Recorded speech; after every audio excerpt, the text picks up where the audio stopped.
Fiamme gialle negli uffici del municipio di Treviso. Già da 2 settimane sono in corso accertamenti sulle procedure che hanno poi portato a tenere al Museo di Santa Caterina le grandi mostre curate da Marco Goldin tra il 2016 e il 2018, quindi durante l'amministrazione di Giovanni Manildo. Storie dell'impressionismo e la mostra dedicata allo scultore Auguste Rodin.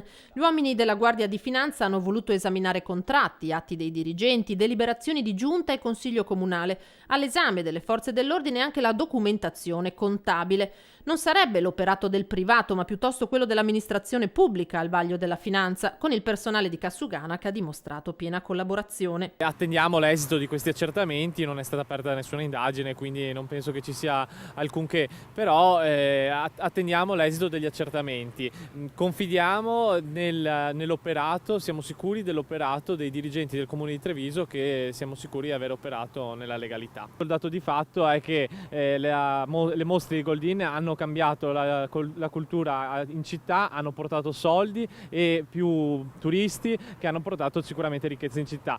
Sarebbe da fare luce su molte altre mostre in città che forse non hanno portato altrettanta ricchezza. Un esposto all'origine delle verifiche della finanza, quasi certamente presentato dall'ex consigliera comunale del Partito Democratico, poi candidata a sindaco, Maristella Caldato. Lo dà per scontato anche l'attuale sindaco Mario Conte. Credo che sia una partita tutta interna alla precedente amministrazione, quindi PD contro PD. Speriamo venga fatta subito chiarezza. Io ho massima fiducia di tutti i protagonisti di questa vicenda, da Marco Goldin a Giovanni Manildo e soprattutto dei tecnici comunali, quindi sono convinto che tutto quanto verrà risolto e chiarito al più presto.